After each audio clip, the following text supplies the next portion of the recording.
21 anos de idade eu me caso com um rapaz que era um pequeno empresário da cidade, que tem uma história muito linda também. E os meus pais foram no meu casamento para não ficar feio para a sociedade, porque até então eles também não conversavam comigo ainda, pelo fato de eu ter me apaixonado em Jesus. Meu casamento, então, meus pais foram. 1 ano de casada, eu fico grávida e tive um aborto de 3 meses. Passa um tempo, fico grávida de novo, outro aborto eu tive. Descobriu que eu tinha falta de progesterona e que não conseguia engravidar, nem segurar gestação alguma sem remédio para engravidar.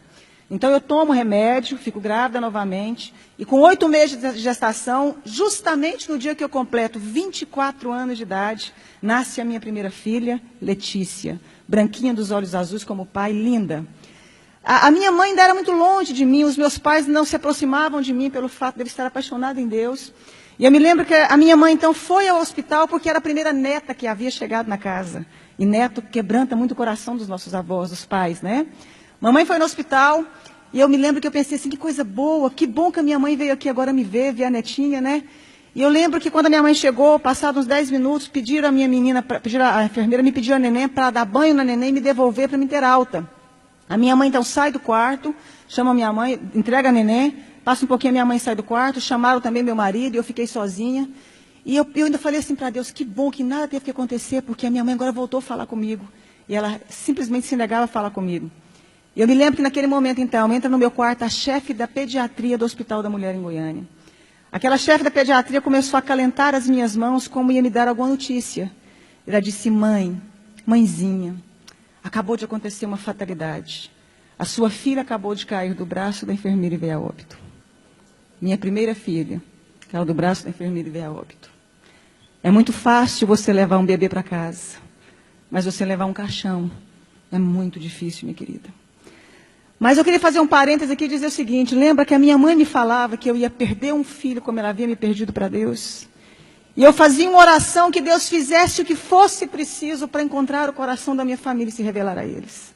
A minha mãe não falava comigo, isso me doía muito. Quando então eu recebo a notícia, a minha mãe já havia recebido a notícia na porta do hospital.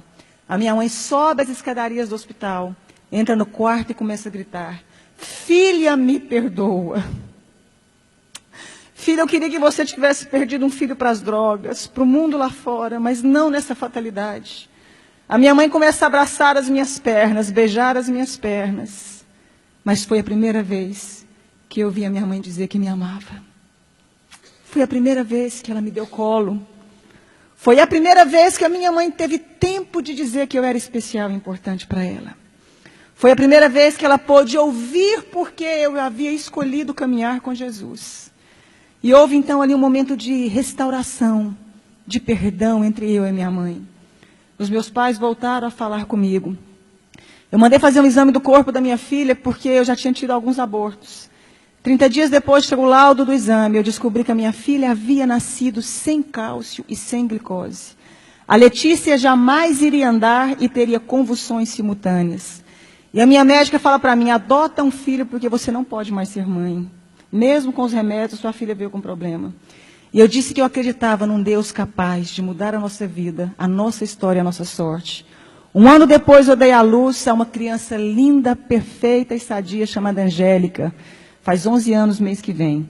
3 anos depois dei à luz a Annelise, tem 8 anos hoje. Mais 3 anos dei à luz ao Cirino Júnior.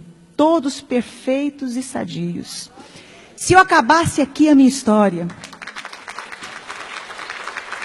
você já poderia dizer que esse Deus é maravilhoso. Eu fui impedida de fazer faculdade porque eu apaixonei em Jesus. Eu lembro que eu escutava uma frase muito comum, que eu ia casar com um pé rapado e com um Zé Ninguém. Com um homem sem futuro, porque não existiam pessoas prósperas no meio que eu convivia. Me casei com meu esposo, ele era um pequeno empresário de fato. Veio o plano real naquela época, os meus pais perderam tudo. A minha irmã, que doutorou na Itália, foi trabalhar, não deu conta de exercer a profissão dela. Os meus irmãos todos ficaram desestruturados junto com os meus pais. E Deus levanta o meu marido com grande prosperidade. Deus começou a honrar um rapaz que até hoje tem a 4ª série colegial. E é considerado o maior empresário no ramo de carro no estado de Goiás. Deus começou a honrar o meu esposo de uma forma sobrenatural. Eu que não tive como me formar, fazer o meu curso superior. Comecei, então, a pedir a Deus que me ensinasse a mexer com o nosso ramo de atividade. Então, comecei a trabalhar com carro com meu marido. Hoje nós temos um grupo de 4 empresas de carro. Temos uma fábrica que eu desenho, sonho com os modelos das roupas, acordo e desenho, fabrico, tem uma grife com meu nome. Né? E como se não bastasse, comecei a fazer programa de televisão falando de Deus. Falando de como sai de crise. Falando de como superamos os momentos difíceis da vida. E aí, autodidata ainda, Deus achou que não estava bom, me fez virar escritora. Tenho 35 livros escritos, 7 deles editados, né? E sou presidente também de uma ONG chamada Mulheres que Fazem a Diferença.